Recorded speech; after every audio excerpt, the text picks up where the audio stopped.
मैं चौधरी राम कुमार जी एवं आप सभी सत्संग प्रेमियों के सौजन्य से ये सत्संग की दूसरी बैठक होने जा रही है। रात की बैठक में जो प्रसंग लिया गया था वो लिया गया था तुम भारतीय नागरिक हो, अध्यात्म की सर्वश्रेष्ठ नियामतें अपने अपने समय के महापुरुषों के द्वारा यहाँ पर बरसती रही हैं और अपने अपने समय के सभी जिज्ञासुओं ने, प्रेमियों ने, श्रद्धालुओं ने उन महान पुरुषों के उपदेश का लाभ भी उठाया। इस जन्म मरण की श्रृंखला में बढ़ते बढ़ते हम तुम भी आज के इस दौर में मनुष्य चोले में है। निम्न दर्जे की योनियों से निकलकर मनुष्य चोले में पहुंचना इस बात का सबूत होता है कि निश्चय ही तुमने विगत जन्मों के संस्कार भक्ति भरे थे, जिनके परिणाम स्वरूप तुम इस मनुष्य चोले में आए हो। अन्यथा कीड़े मकोड़े, पशु पक्षी, वृक्ष आदि की योनियों में आप और हम विचरते रहते। आ गए हैं, आकर के वक्त का सतगुरु जैसे किसी मरे हुए वैद्य के नाम से आज के बीमार को कुछ लाभ नहीं हो सकता, ऐसे ही जो हमसे पहले महापुरुष गुजर चुके हैं उनकी उपदेशनाएं हम तक, उनकी ऊर्जा हम तक आ रही है वचनों की, लेकिन हमें वक्त का सतगुरु चाहिए, मौजूद का सतगुरु चाहिए, जो हमारे मौजूद के होने का हमें अपना अनुभव बखेर सके, दे सके।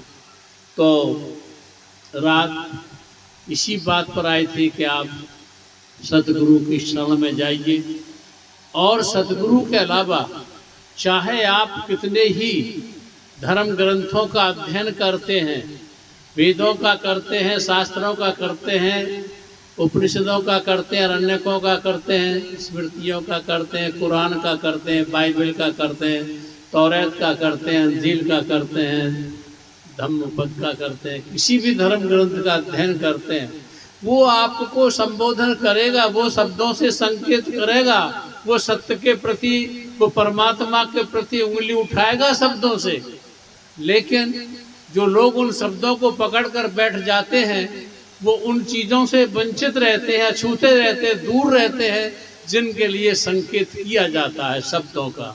तो सतगुरु मौजूद का चाहिए, वर्तमान का चाहिए, और सतगुरु वर्तमान का जब मिल जाता है हमें, तो उसके अलावा हमें कोई ग्रंथ, कोई मर्यादा, कोई धारणा, कोई मान्यता, कोई परंपरा, कोई हमारा सहयोगी, कोई हमारा संबंधी हमें अपने भीतर प्रवेश करने की युक्ति नहीं दे सकता, सूत्र नहीं दे सकता।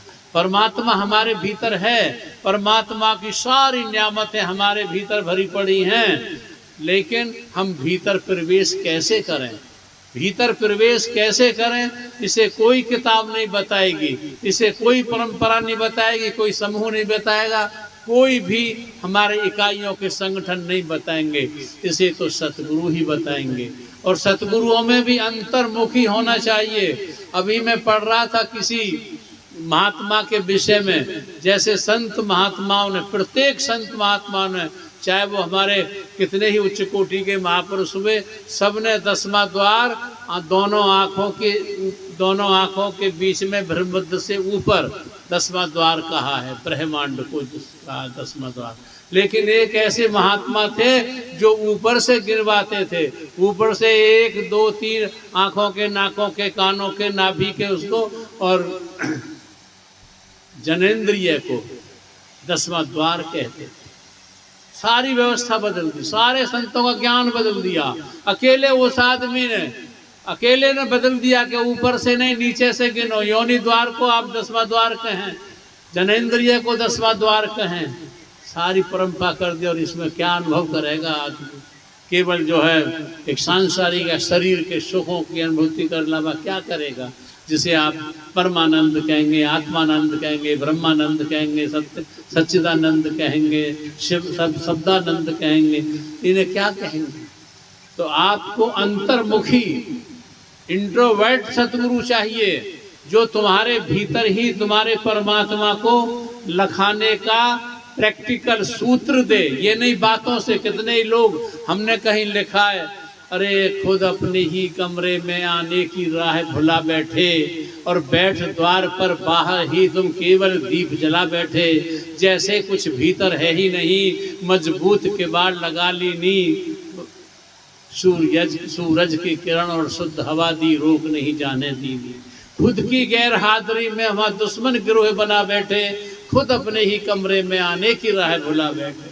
घूम रहे हो, भागर दौड़ रहे हो, दौड़े लगा रहे हो, बाहर भोगे जा रहे हो, और अपने भीतर कभी झांकने का प्रयास नहीं किया।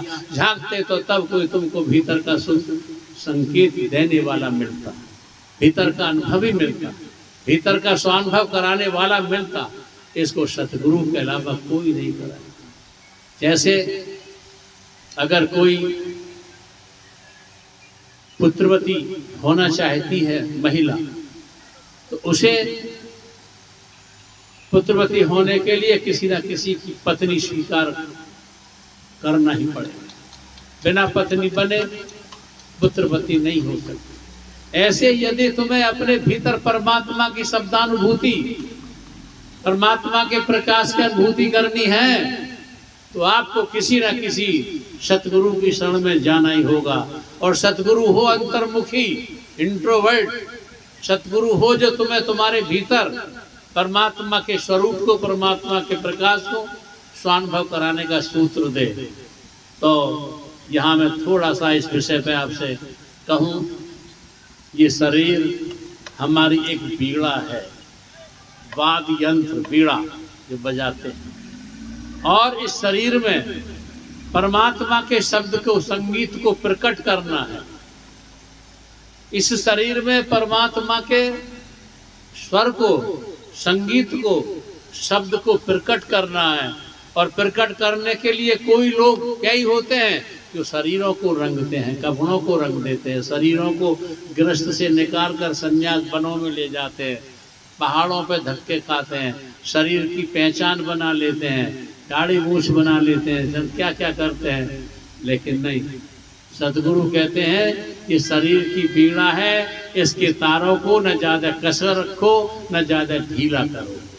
जो तुम्हारी वृत्तियां हैं मन की, जो इसके तार हैं, इन्हें ज़्यादा कसो मत, ज़्यादा ढीली भी मत छोड़ो, स्वच्छंद तरीके से भी मत विचरने दो, न ज़्यादा कसो।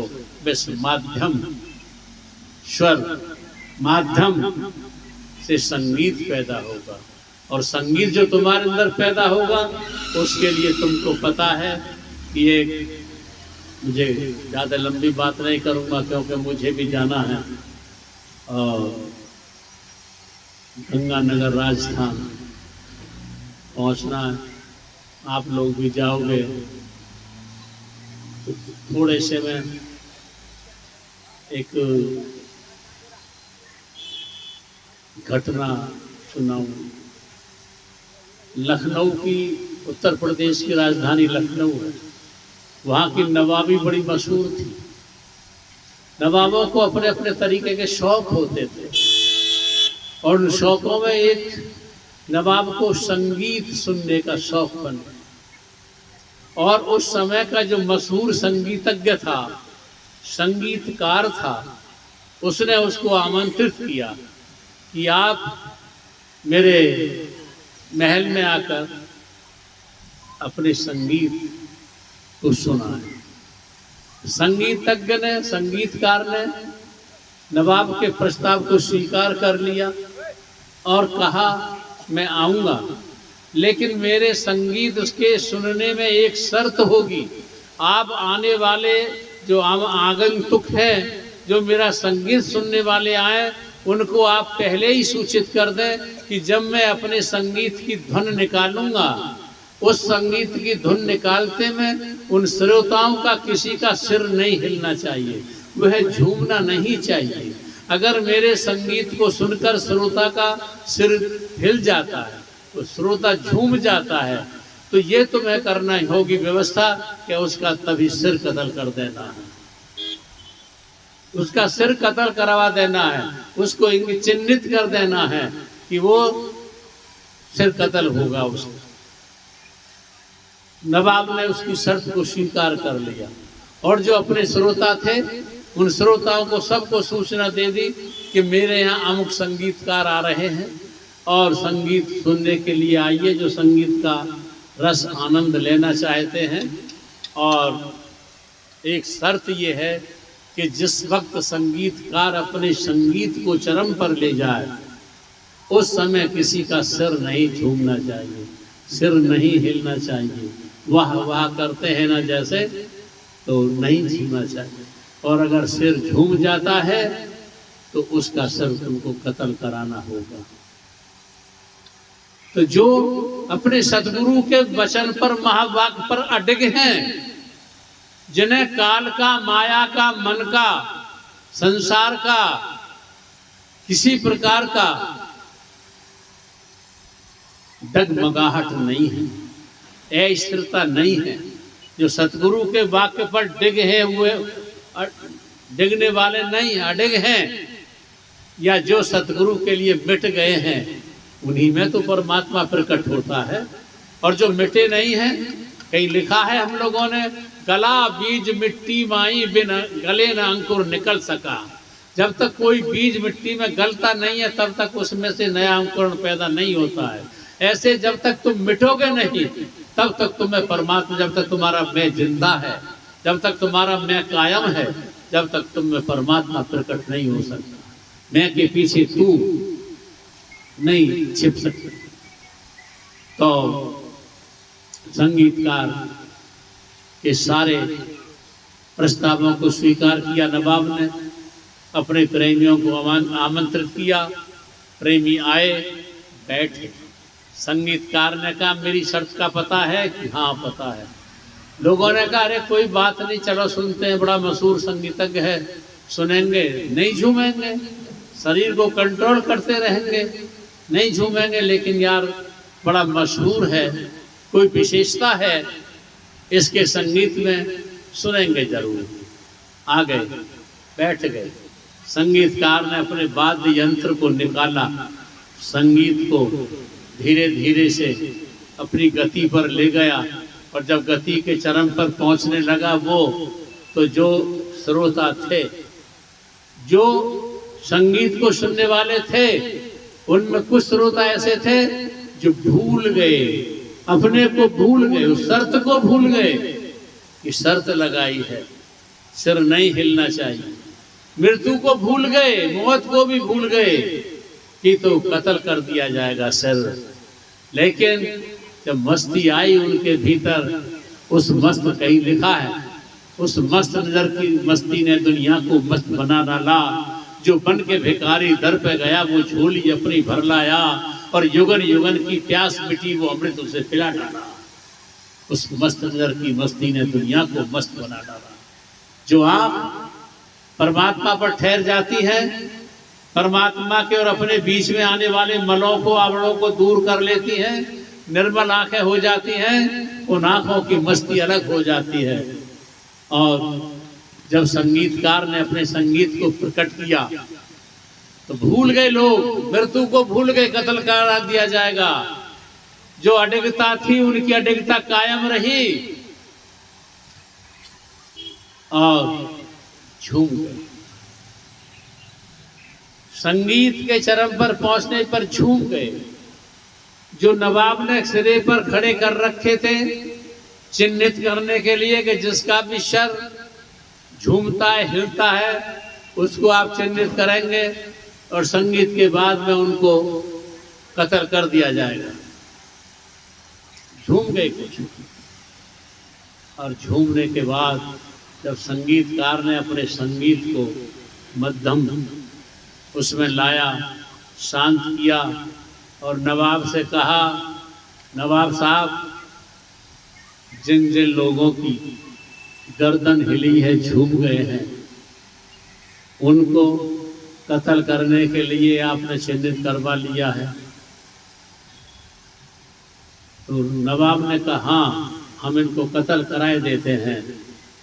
तो संगीतकार ने कहा, नहीं, मेरे असली श्रोता तो यही है, मेरे असली श्रोता तो यही है जो मेरे संगीत को सुनने के लिए अपनी मौत को भूल बैठे हैं और अपने संसार को, परिवार को, मर्यादाओं को, मान्यताओं को, सबको भूल बैठे हैं मेरे संगीत को सुनने के लिए। और जिन जो अडिग हैं, जो गुरु वचन पर अडिग हैं, असली श्रोता तो मेरे यही है, बाकी तो सब तमाशबीन हैं, तमाशा देखने आए हैं मेरे वाद्य यंत्र को, मेरे वस्त्रों को, मेरी भाषा को, मेरे शरीर को, मेरे मकान को देखने के लिए आए हैं। और बस तुम संगीतकार बनो, स्वयं में संगीत को प्रकट करो। तुम्हारे भीतर शब्द का संगीत गुंजर रहा है, जो कबीर ने, नानक ने, रविदास ने, बुद्ध ने, महावीर ने, जितने भी हमारे उच्च कोटि के महापुरुष हुए हैं, उन राधा स्वामी दयाल ने, गोरख ने, सब ने जिसको अपने भीतर संगीत को सुना है, तुम उनके वंशज हो, तुम भी उस शब्द के संगीत को सुनो। और यह संसार की सारी कार्यवाही होती रहेंगी, इनमें लिप्त मत हो, किनारे पर रहकर, तटस्थ रह करके अपने संगीत को सुनकर अपने जीवन को धन्य करो। इतना जरूर कहा गया है कि संगीत को सुनने के लिए कुछ परहेज करना है तुम्हें, वरना ये परहेज की आदतें, जो परहेज नहीं करोगे, शराब की आदत है, मांस की आदत है, व्यभिचार की आदत है और लौकिक अवगुणों की आदतें तुम्हें संगीत सुनने के लिए, संगीत सुनने की दिशा में कदम नहीं बढ़ाने देंगी और तुमको अपनी ही बुरी आदतों में, अपने ही बुरे उसमें खींचती रह जाएंगी। तो आप इन चीज़ों से परहेज करते हुए किसी पूरे सतगुरु की शरण में जाकर, गुरु नानक देव जी ने कहा था ना कि पूरा सतगुरु पाइया पूरी पाई जुगत, हसन दिया खलन दिया खवन दिया बिचो पाई मुक्त। हंसते खेलते मुक्ति हो जाती है जो अपने भीतर संगीत का स्वानुभव करते हैं। आपने मेरी बात को बड़ी शांत और प्यार से सुना है, इसके लिए मैं आपका बहुत बहुत आभारी हूँ। और अंत में आपके अंदर बैठे उसी कुल मालिक को राधा श्याम।